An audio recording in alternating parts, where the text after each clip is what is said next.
बहू का पहला बच्चा। हर औरत जीवन में बच्चा चाहती है, लेकिन एक मस्त मौला लड़की जब माँ बनती है तो कितनी मुसीबतें आती है। आइए देखते हैं। अरे बहू, क्या हो गया? कब की चली थी ऊपर रूम में जाने के लिए, अभी तक नहीं पहुंची? अरे माँ जी, आप माँ बनकर तो देखो, कैसे फूंक फूंक कर कदम रखना पड़ता है, वरना ये सीढ़ियाँ तो मेरे बाएं हाथ का खेल होता था कभी। सास को बहू की बात बहुत अजीब लगती है। हाँ हाँ, हमने तो बच्चा पैदा किया ही नहीं ना। बच्चा तो केवल तू ही करने वाली है। जिसकी तू बीवी है ना, उसको तो डाउनलोड मैंने ही किया था। बढ़िया आई। अरे 5 बच्चे हैं मेरे जिंदा, और जो कोख में गिर गए उनकी तो गिनती ही ना कर। तो तू ना रह नहीं दे, समझी? बहू हैरान होती है। उंगली में गिनती है देवर ननदे मिलाकर 5 बच्चे। हाय रे, यहाँ तो उसे एक ही पैदा करने में हालत खराब हो रही है। किसी तरह बहू कमरे में पहुँचती है। हाय रे, ऐसा तो लग ही नहीं रहा है कि मेरी कोख में कोई बच्चा है। लोगों का तो पेट बाहर आ जाता है, लेकिन ये उल्टी। ऊ ऊ करती बहू कभी बेड पर तो कभी वॉशरूम में। क्या हो रहा है बहू? उल्टी की दवा क्यों नहीं खा लेती? नहीं नहीं माँ जी, मैं कुछ खाऊंगी तो बच्चे के भी पेट में वही जाएगा ना। नाना, पता चला दूध पीने की उम्र में वो टैबलेट मांगता फिर रहा है। सास सर पर हाथ रख लेती है। रात को पति आता है। यार जरा अलमारी से पजामा तो निकाल दो, बहुत थक सा गया हूँ। कैसी बात कर रहे हो? हाँ, ऐसी बात कैसे कर सकते हो? अरे मैं प्रेग्नेंट हूँ, वो भी तुम्हारे कारण, समझ नहीं रहे हो? पति समझ जाता है कि इसकी तो कथा फिर शुरू हो जाएगी। अरे मैं ले लूँगा खुद से। वैसे तुमने कुछ खाया? बीवी को याद आता है कि कैसे वो बच्चे से पहले खाया करती थी, लेकिन अब न जाने कब क्या खाने का मन करने लगता है। आधी रात को आइसक्रीम तो भरी दोपहर में गोलगप्पे, फिर एक रोज़। भाभी, बहुत अच्छी मूवी आने वाली है, आ जाओ ना, देखते हैं। बस शुरू ही हो रही है। सभी ड्राइंग रूम में इकट्ठा हो जाते हैं। अब बहू बेचारी क्या करे, कहाँ बैठे, लेकिन फिल्म भी तो नहीं छोड़ सकती थी। अरे अन्नू, आजा ना, खड़ी क्यों है? पहले कैसे ज़मीन में फैल जाती थी, आजा जल्दी से। बेचारी बहू हिलते डुलते आती तो है, लेकिन ज़मीन पर बैठे कैसे, और अगर बैठ जाए तो फिर उठे कैसे। वो सास को देखती है कि वो कुछ बोलेगी, लेकिन वो तो सोफे पर फैल कर टीवी का मज़ा ले रही थी। फिर बहू की नज़र जाती है ससुर पर।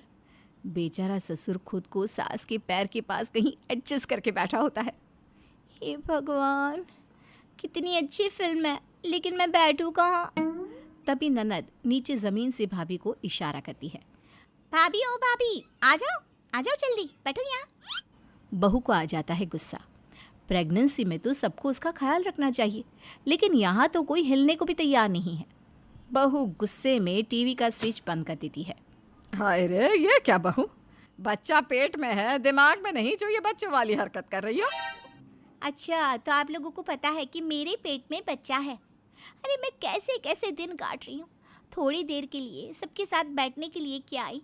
किसी को नहीं लगता कि मुझे बिठा ले पास में? भाभी बोला तो था आ जाओ, कहाँ ज़मीन पर? कैसे बैठूंगी?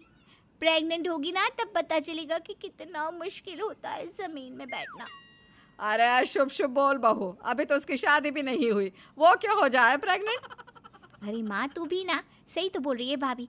जिस सोफे में 3 लोग बैठ सकते हैं, तू अकेली पस रही है। अरे भाभी को बिठा लेती, बेचारे पापा भी। मैं ज़रा वॉक पर जा रहा हूँ, वैसे भी एक तरफ से बैठे बैठे एक साइड सुन्न हो गई है।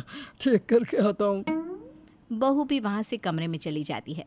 वो परेशान होती है क्योंकि कहाँ स्पोर्ट्स में सारा दिन उछल कूद करने वाली अन्नू अब बच्चे के चक्कर में बंद कर रह जाती है। फिर एक रोज़। देख बहू, बच्चा होना कोई बीमारी नहीं है जो तू इतना सहम सहम कर रहती है। जैसे पहले जीती थी ना, वैसे ही रहे। बस थोड़ा सा ध्यान ये रख कि तू बच्चा पैदा करने वाली है, बाकी तो सब वैसे ही है।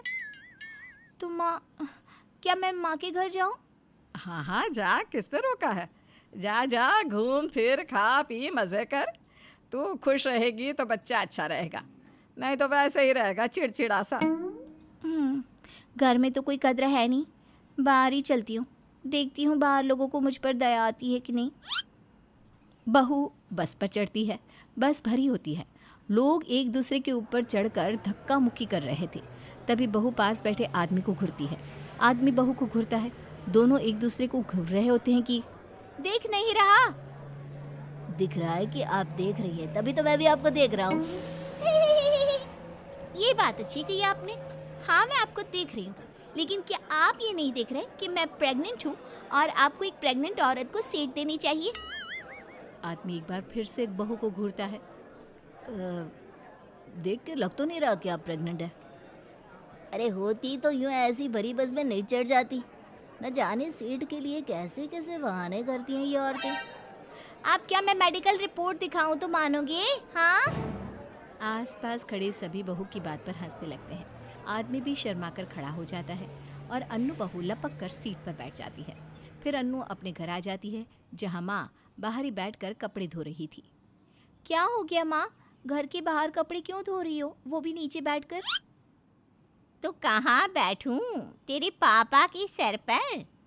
और ये बता, ऐसी हालत में आने की क्या ज़रूरत थी? हमें बुला लेती, मिलने का मन था तो। चला बंदर। माँ बेटी को सोफे पर बिठाती है, उसे ठंडा पानी देती है और सर पर तेल लगाने बैठ जाती है। माँ माँ ही होती है, देखना तू कैसे मेरा ख्याल रखती है। वहाँ उस घर में तो किसी को मेरी पड़ी ही नहीं है। क्यों, क्या हो गया बता? अन्नू एक एक कर सारी बात माँ को बताती है। तेरी सास को तो अकल ही नहीं है। अरे बच्चा होने वाला है बहू को, ये नहीं कि उसकी सेहत का ख्याल रखे। अभी भी तुझे ऊपर वाला कमरा दे रखा है बेटा, तू तो ना नीचे सोया कर, या ना हो तो रुक जा अब यहीं ही। कहीं जाने की ज़रूरत नहीं है बेटा, समझी? अन्नू का भी मन यही होता है कि वो माँ के पास रहे, लेकिन पति की चिंता, दवाइयाँ जो कि बच्चे के लिए है, वो भी तो ससुराल में है। नहीं नहीं माँ, मैं शाम को चली जाऊंगी। ठीक है, चली जाना, जैसी मर्जी, पर एसी ऑन कर रही हूँ मैं तेरे रूम का, जा जाकर सो जा। अन्नू अपने कमरे में जाकर सो जाती है। लेटे लेटे वो कमरे को देखती है, जहाँ उसकी जीती ट्रॉफी से लेकर उसकी गुड़िया और सारा सामान रखा होता है। माँ ही है जो मुझे समझ सकती है। पता नहीं किस घड़ी मैंने बच्चा पैदा करने की सोची।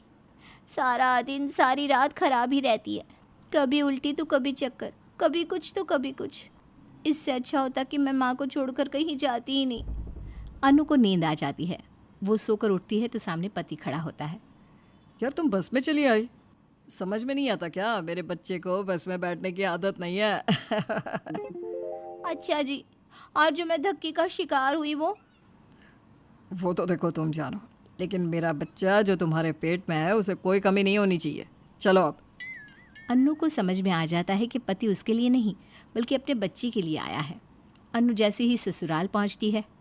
हाय रे, मेरा पोता कैसा है? कहाँ घूम कर आया? नानी के घर? अभी तो बाहर आया ही नहीं माँ जी, फिर कैसे पता कि पोता है या पोती? अरे जो भी हो, पोता या पोती होगा तो मेरे घर का चिराग ही ना। अन्नू को समझ में आने लगता है कि उसकी अब इस घर में कोई कदर नहीं है। वो कमरे में जाती है और लेट जाती है। लेटे लेटे उसे माँ का प्यार, उसकी केयर याद आती है और उसकी आँख से पानी गिरने लगता है। अरे मेरी प्यारी अन्नू, क्या हो गया? क्यों रो रही हो? माँ कितनी अच्छी होती है, उसे किसी से मतलब नहीं होता सिवाय अपने बच्चे के। देखो, मेरी माँ के लिए मैं ही इम्पोर्टेंट हूँ, लेकिन तुम लोगों के लिए ये बच्चा जिसने जीना मुश्किल कर रखा है। पति मुस्कुराता है। क्या हो गया? पागलों की तरह हंस क्यों रहे हो? क्योंकि तुम्हारी बात में ही तुम्हारा जवाब है अन्नू। इस बच्चे की तुम माँ हो, क्या तुम्हें अपने बच्चे का ख्याल नहीं? तभी सास हाथ में दूध का गर्मा गर्म ग्लास लेकर आ जाती है। ये ले बहू, दूध पी, बादाम वाला, ताकत रहेगी। और वैसे भी जैसे सास भी कभी बहू थी, माँ भी तो कभी बेटी थी ना, क्या?